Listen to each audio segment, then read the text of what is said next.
Eu não sei se você pensa assim, mas assim, eu também detesto essa frase, eu me basto, mas não é isso que eu quero falar. Assim.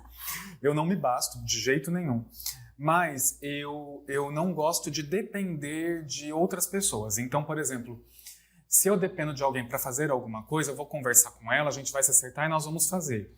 Eu não espero assim que outra pessoa faça alguma coisa que eu queira fazer, eu não espero, eu vou lá e faço. Se eu não consigo fazer, eu também converso, olha, não dá para fazer, mil desculpas e a gente combina de outra forma. Então, eu faço aquilo que eu pretendo fazer e coloco em ação. Mas, por outro lado, eu vejo que, assim, quanto mais você divide, melhor fica. Você é mais leve. Você, exatamente, né?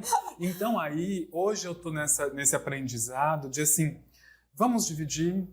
E eu acho uma coisa também, eu não gosto mais de trabalhar com várias coisas. Como eu estou trabalhando com várias coisas ao mesmo tempo, não quero mais trabalhar sozinho, não quero mais ganhar isso sozinho.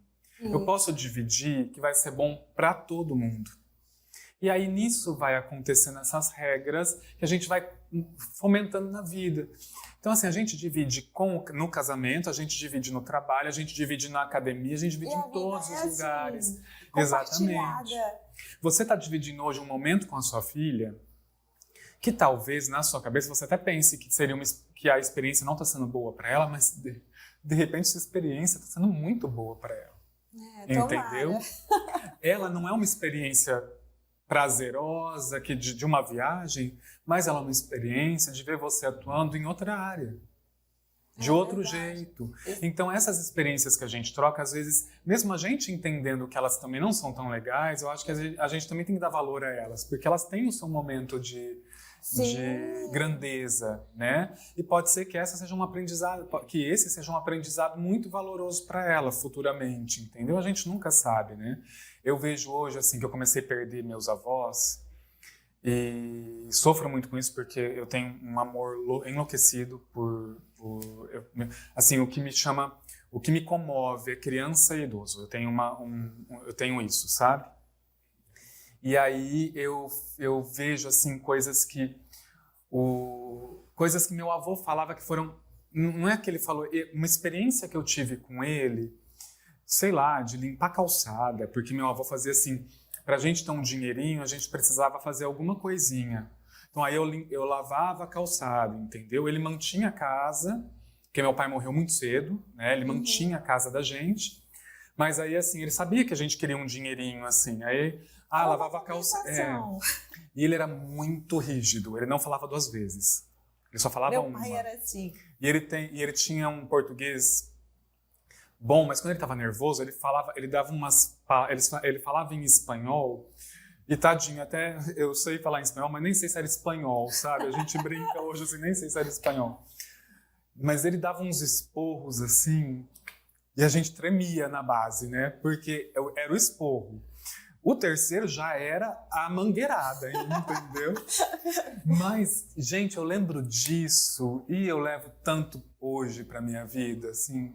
E eu fico pensando, cara, a vida foi boa demais. Foi. Eu também fico pensando, entendeu? Principalmente nesses momentos de dificuldade que a gente tem, que a gente procura encontrar respostas. Sim. Né?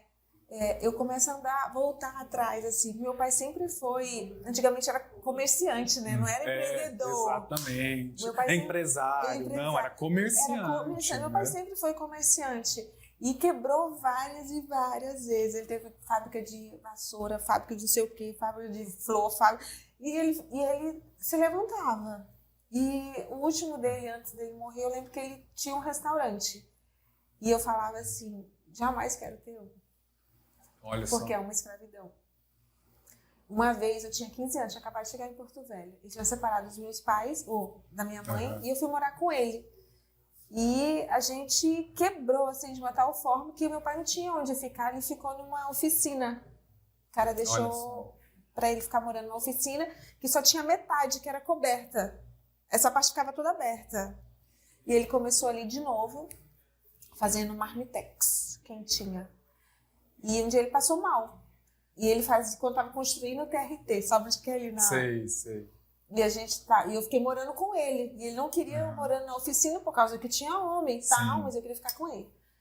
Aí ele passou mal. E aí, como é que vai levar a marmita? Não tinha Uber, não tinha nada. Pega o ônibus, né? Ele não tinha sei. um Fusca. Como é que vai levar? Eu falei, eu levo, pai.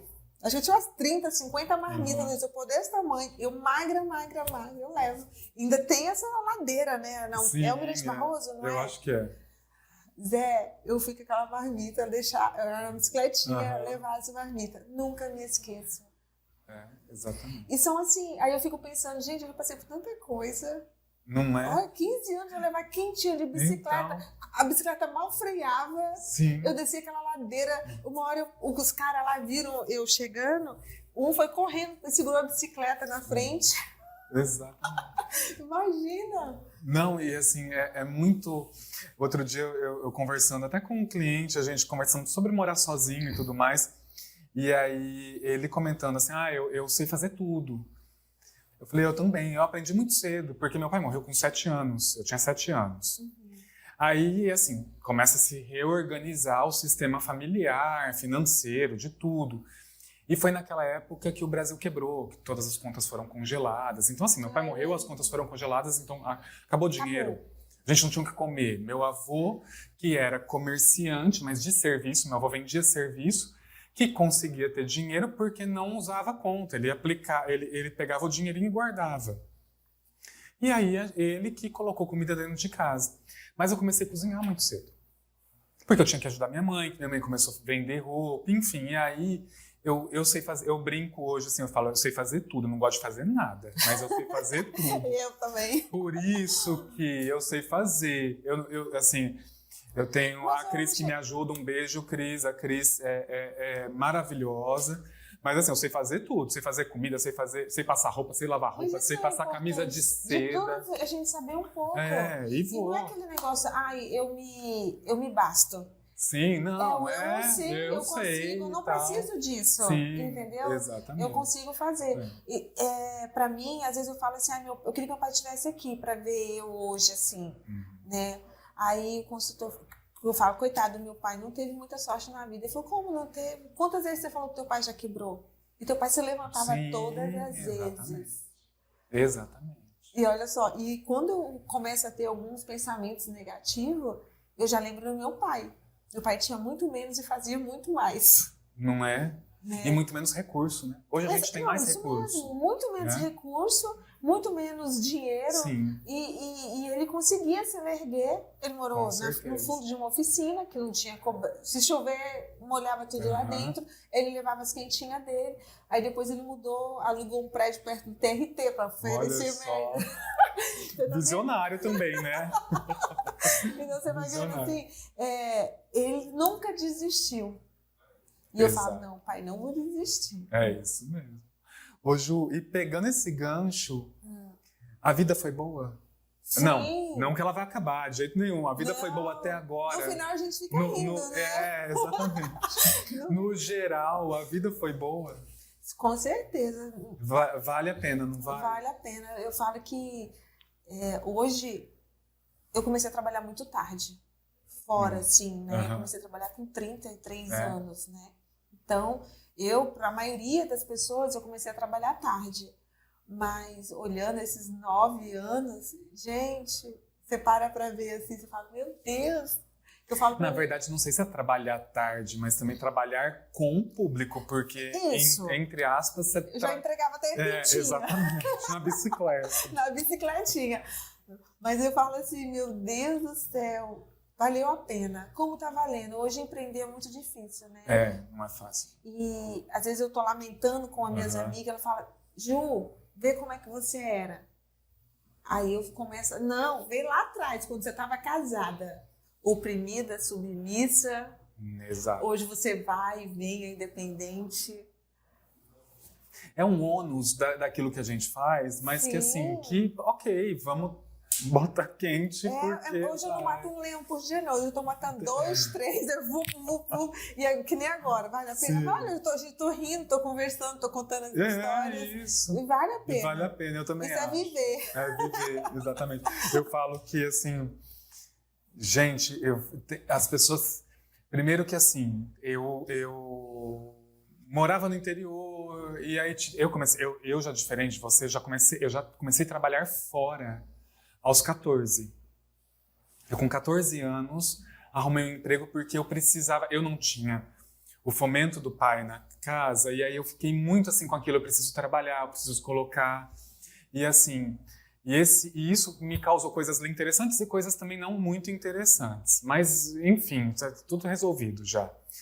E aí eu arrumei um emprego de office boy de uma loja de tinta.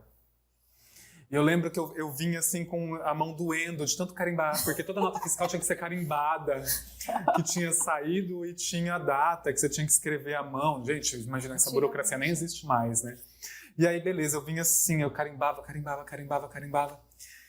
E um beijo pro Palácio das Tintas, foi no Palácio das Tintas, lá em Marília. E todo mundo trabalha lá até hoje. Às vezes olha só, isso desde os 15 anos, eu tenho 41. A funcionária que eu trabalhava com ela ainda trabalha lá. Ainda trabalha lá. E depois meu irmão trabalhou lá. Hoje meu irmão tem uma loja de tinta também lá. Rodrigo Tintas, já que vai fazer propaganda das duas. Eu sempre falo que a empresa é a nossa segunda casa. Exatamente. E as pessoas Se não for a primeira, hein? Não. E olha só, vou falar uma coisa pra você. Eu mudei de lá, aí eu fiz faculdade, paguei minha faculdade.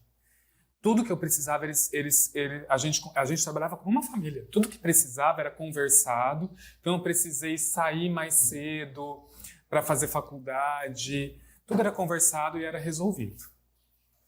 Ok. Quando, né, em algum momento da vida, eu saí, fui tentar fazer um mestrado em São Paulo e não deu certo. Voltei trabalhando lá de novo. Aí eu saí de lá para casar.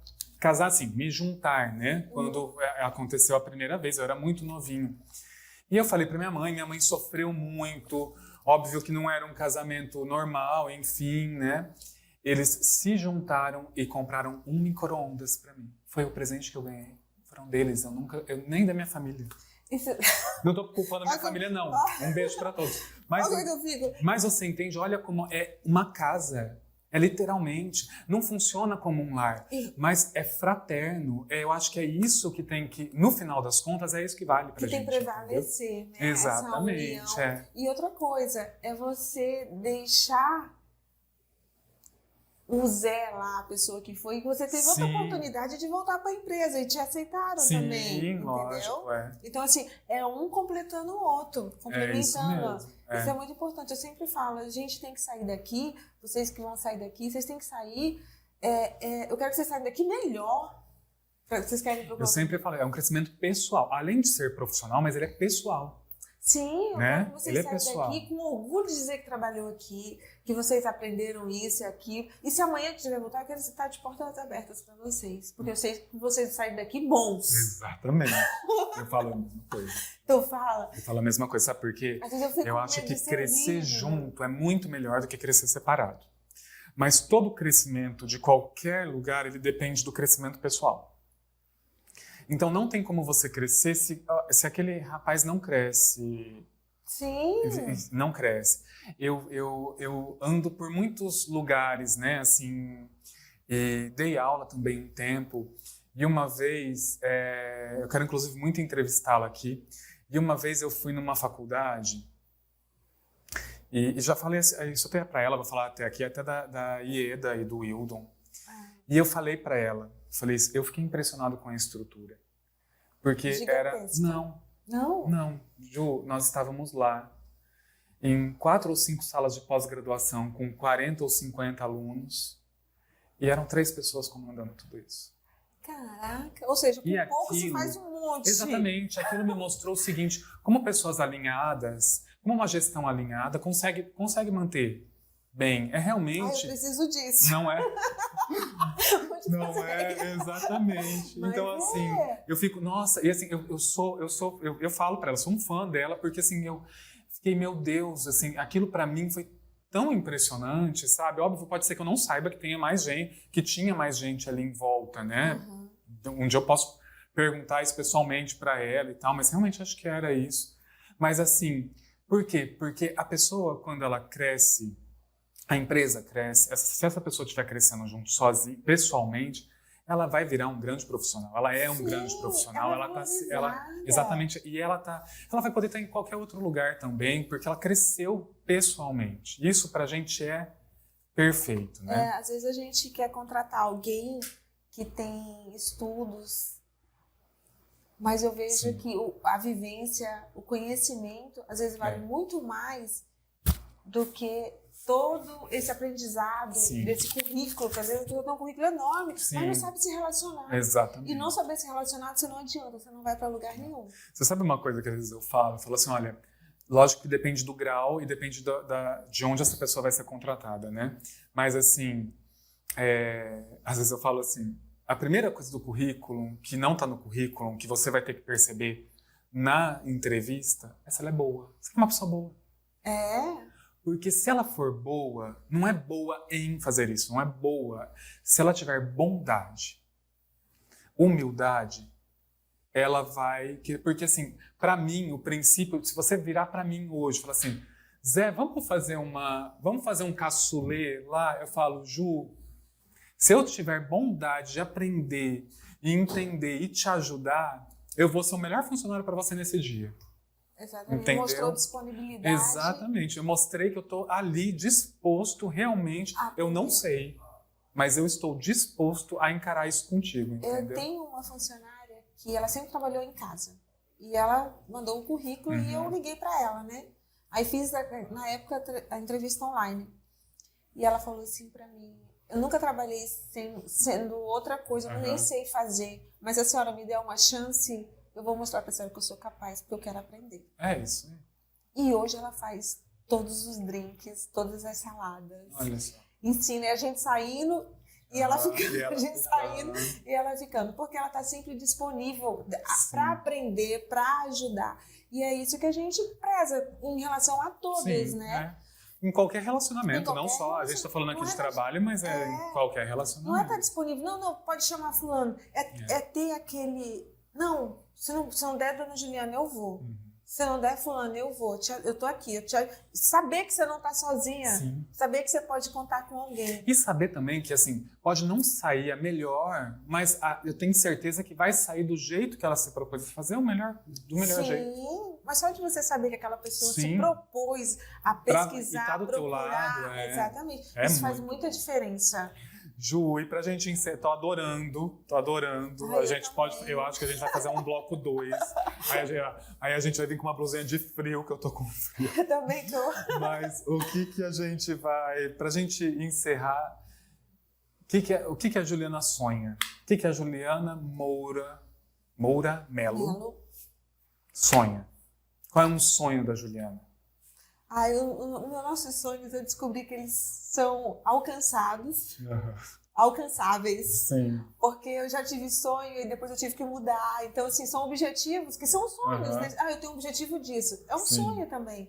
E a gente está sempre mudando. Então, eles vão mudando de acordo com o nosso tempo, né? Então, eu tinha um sonho de ter um bistrô. Tive. Sim. Realizei. Qual hoje é o sonho da Juliana? Hoje eu tenho um sonho de morar mais próximo dos meus filhos. Entendeu? Então, na empresa, em relação à empresa, o meu sonho é ser a top 1 das pessoas. Falam assim, nossa, cantina boa, atendimento.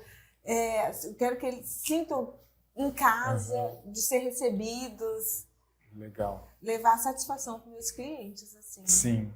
Esse é o meu sonho, assim. Eu sei que quanto mais você cresce, mais problemas, mais reclamações, mas também tem mais elogios, mais reconhecimento. Exatamente. Né? Exatamente. Então, hoje o meu sonho profissional é em relação à empresa. É em relação à empresa. É em relação mas à e empresa. pessoal? Pessoal é morar perto dos meus filhos, tá próximo. Não sei se é o sonho deles, não, mas o meu é esse. Não sei. A gente, como filho, sabe que às vezes não é. Não é, né? Porque eles crescem e já vão embora pra longe. Aí a mãe vai pra perto. Exatamente. Mas da mãe é sempre. Da mãe é sempre tá perto do filho. Sua mãe qual que é? Da minha mãe? Provavelmente. Tá vendo? Provavelmente. As pessoas perguntam assim, ela não quer mudar pra Porto Velho? Eu falo, gente, minha mãe tem 2 filhos em Marília e um em Porto Velho. Então, racionalmente, ela tem que estar em Marília. Ela já tá perto de 2, porque senão ela vai ficar longe de 2, né? Exatamente. Mas assim, eu cada vez mais estou tentando estreitar essa distância temporal. Então, assim, por exemplo... Você está mais presente? Eu ligo todos os dias, assim, a gente é muito presente, eu e ela, virtualmente, né? Uhum. Mas eu tô, por exemplo, agora eu voltei a viajar um pouquinho mais. Então, quando eu for para São Paulo, eu já quero que ela vá junto, e aí ela me acompanha no trabalho e a gente fica legal. junto. Porque também, assim, não é um jeito da gente se ver e de ser também prazeroso, né? Porque daí almoça num lugar, diferente. pelo menos dorme junto, coloca a conversa em dia e tal. É verdade. A minha mãe mora na Itália, né? Então, eu não sabia, você me contou outro dia, eu achei o máximo. Então, ela mora na Itália, tem um tempo que eu não a vejo. E a minha mãe é mais presente do que eu. E às vezes, quando meus filhos são grossos comigo, aí eu falo, ai meu Deus, eu acho que eu reajo dessa maneira muitas vezes com a minha mãe. Porque a mãe, independente, oi minha filha, como é que você tá? Mãe, agora eu tô ocupada. É sério. E isso eu já também nos meus momentos de reflexão eu falo, eu preciso mudar isso. Aí às vezes eu ligo pra ela com a consciência pesada, do nada. Ela, o que foi? O que aconteceu? Porque até pra ela é um susto. Mas é muito difícil ser mãe e ser filha. Eu imagino, porque às vezes eu acho, porque assim, é uma coisa que só mulher consegue sentir isso, né? Homem é diferente, porque assim, por mais que você seja pai, você não tem essa relação da maternidade, né? E assim, a maternidade, por mais que ela não seja gerada, gestacionada, sei lá, não sei se é essa palavra, mas a maternidade é muito diferente da paternidade. Eu sempre falo que... E eu acho difícil, assim, entender, porque eu não sou pai, mas na minha relação com a minha mãe, eu já acho que tem coisas difíceis que eu gostaria, e eu ainda me pergunto, eu gostaria muito de alcançar, de fazer com que ela entendesse que não é por mal, ou talvez melhorar para ela, mas esse sentimento dela eu nunca vou conseguir entender. Não vai. Né? Eu sempre falo que com os meus filhos, eu realmente aprendi a sentir todos os sentimentos possíveis e imagináveis. Se eles estão felizes, eu estou realmente feliz. Se eles choram, eu realmente choro. Eu amo infinitamente. Eu não consigo nem imaginar sem meus filhos. Então, assim, são sentimentos mais intensos, que você realmente só sente com eles. Não tem como comparar com um relacionamento. Sim. Um relacionamento de casal, com um relacionamento com o filho. Você sofre, se brincar, você sofre mais do que eles. Mas na hora que eles estão bons, esquece mãe. Bom, aí tá tudo bem também. Tá tudo bem, eu quero eles bem, esquece mãe, tô na vida, tô no mundo. Já era. Já era, tô no rolê, não quero... Eu falei pra minha filha, acho que seu pai vai morar em Curitiba. Ela, Deus me livre. Então vai eu, ela foi negativa. Mas muito, muito obrigada. Eu tô me sentindo muito elogiada, que de bom, verdade. Eu fico muito feliz. Estar aqui conversando. Feliz. É um bate-papo. É um bate-papo que é pra ser leve, é pra gente falar de coisas boas, de coisas que a gente passa. Mas que assim, a vida é essa, a vida vale a pena e é isso que a gente precisa mostrar. Sim, né? Até na dificuldade é o que deixa a vida leve depois, porque senão a gente vai saber o que é leve se não passou pelo pesado. Ou assim, o que é pesado, né? Exato. Porque às vezes o pesado pra gente é tão leve pra outras pessoas. É verdade. Já pensou? Eu fico pensando, nossa, isso é pesado pra... E realmente, às vezes a gente tem que entender os nossos privilégios também e tudo mais para entender isso. A gente fala assim, eu não tô bem. Você não tá bem? Olha lá o outro, como é que tá lascado e fudido. Exatamente, né? Mas cada um tem o seu. Exatamente. Ju, um prazer. Sabe que pode contar comigo. Sucesso pra você também. Fiquei muito feliz. Desse dia muito difícil, mas quando a gente decide, não vai embora. A gente vai embora. E fiquem conosco todo mês um episódio novo. Um beijo pra todos. Tchau, gente.